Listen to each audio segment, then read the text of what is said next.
आज बड़ा दुख का दिन है। कुछ दिन पहले अभी रूटीन चेकअप के लिए आरएमएल गए थे भाई साहब, जहां उनको एडवाइस किया था कि अपने आप हार्ट की सर्जरी कराएं, पर इन्होंने मना कर दिया कि नहीं, मैं इलेक्शन के बाद जो है इसको कराऊंगा। अभी मेरे पास भाई दायित्व है। आज भी सुबह से कंपेनिंग में लगे हुए थे, भाभी जी को भेज दिया। अचानक से जो है दोपहर को आज इनको फिर दिल का दौरा पड़ा, जिसमें उनकी मृत्यु हो गई। घर पे भाभी जो भेज रहे थे इलेक्शन कंपेनी के लिए, वो भी तैयार हो रहे थे जाने के लिए। तो हमारे परिवार के जिनको हमारे एक रिश्तेदार थे, तो उन्होंने जो है उनको संभाला। जब गिर पड़े तो उनको आनंद फानंद हॉस्पिटल ले जाया गया, जहाँ वो उन्होंने मना कर दिया कि इस इज नो मोर। क्या उम्र रही होगी? लगभग 70 प्लस 73 के आसपास हैं, 73। आप क्या नाम है आपका? मेरा नाम अशोक दिलेर है, उनका मैं चचेरा भाई हूँ। मेरा नाम राहुल चेतन है। राहुल जी, क्या हुआ? देखिए, लोकसभा चुनाव चल रहे हैं, सांसद जी चुनाव में व्यस्त है। चुनाव दवादा अपने प्रत्याशी और भाजपा के प्रत्याशियों को चुनाव के लिए क्षेत्र में दिन भर उनका जाना रहता है। आज भी क्षेत्र में अपने परिवार के लोगों को हाथरस के लिए भेजा, अपनी पत्नी को भेजा, बेटों को क्षेत्र में भेजा। खुद भी छर्रा विधानसभा में गए और वहाँ प्रत्याशियों के लिए, भाजपा के समर्थित प्रत्याशियों के लिए प्रचार प्रसार कर रहे थे। क्षेत्र में हम लोग भी थे। हमें आंशिक सूचना आई कि सांसद जी की एकदम से तबीयत खराब हो गई है, और सूचना मिलती जैसे हम रास्ते में लौटे तो हमें पता लगा कि रास्ते में ले जाते ही उनकी स्वर्गवास हो गया। कहाँ से लौट रहे थे?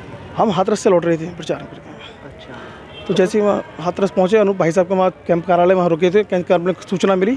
सूचना मिलते ही जैसे हम भागे तो हमने रास्ते में हमें सूचना प्राप्त हुई कि वो हॉस्पिटल ले जाते उनका स्वर्गवास हो गया। हॉस्पिटल पहुँच पाए? हॉस्पिटल रास्ते में ले जा रहे थे। हॉस्पिटल जैसे पहुँचे तो वहाँ डॉक्टर ने मृत घोषित कर दिया।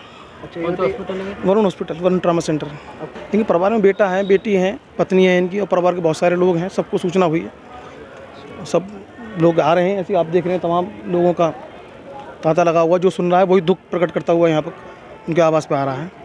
ये हमारे शहर के लिए और हमारी पार्टी के लिए बहुत बड़ी क्षति है। इसकी पूर्ति हमारे पार्टी में कभी नहीं हो सकती। हमारा इस परिवार से पिछले 45 साल से रिलेशन, वो पारिवारिक रिलेशन रहे हैं। और भैया की एक बहुत अच्छी खासियत थी कि वो हर महीने एक बार पापा को उनसे मिलने के लिए, एक आशीर्वाद लेने के, हर महीने एक बस फ़ोन करके घर सीधे आते थे कि मुझे बाबूजी का आशीर्वाद लेना है। तो हमारे इनके परिवार के संग बहुत पुराना रिलेशन है। इस क्षति को शायद कोई जना पूर्ति नहीं कर सकता। इस दुख भरी संकट की घड़ी में मैं जिस लायक भी हूँ, मैं इस परिवार के संग हमेशा जिस लायक भी रहूँगा, एक भाई की तरह, बेटे की तरह परिवार के साथ रहूँगा। और ऊपर वाले से यही प्रार्थना करता हूँ कि पूरे परिवार को एक शक्ति प्रदान करे। इस घटना की उसमें मैं पूरे परिवार को संवेदना व्यक्त करता हूँ। देखिए, ये बहुत क्षति है। पूरे हमारे साथ, मेरे साथ लोकसभा, मेरे साथ लोकसभा सदस्य रहे। ये समाज में भी क्षति है, पार्टी को भी क्षति है। पूरे परिवार में राजनीतिक नेता थे, समाज का नेतृत्व करते थे, लोकप्रिय नेता थे। हमारे बीच में अचानक जाना ये बहुत दुर्भाग्यपूर्ण है। ये पार्टी की क्षति है, समाज में भी क्षति है। क्या जानकारी मिली? हार्ट अटैक हुआ क्या?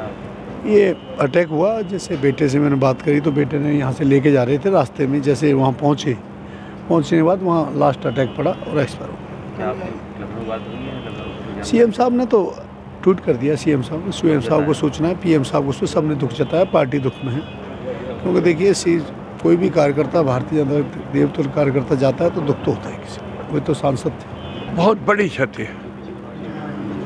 इसकी पूर्ति होना एक लंबे समय तक संभव नहीं है।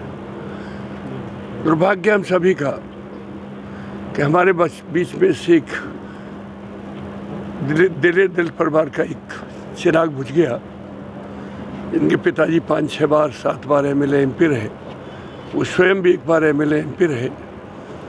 अब उनको बहुत सारे टेंशन थे, इनके कारण उनको हार्ट अटैक हो गया। क्या लग रहा है टिकट ना मिलने का?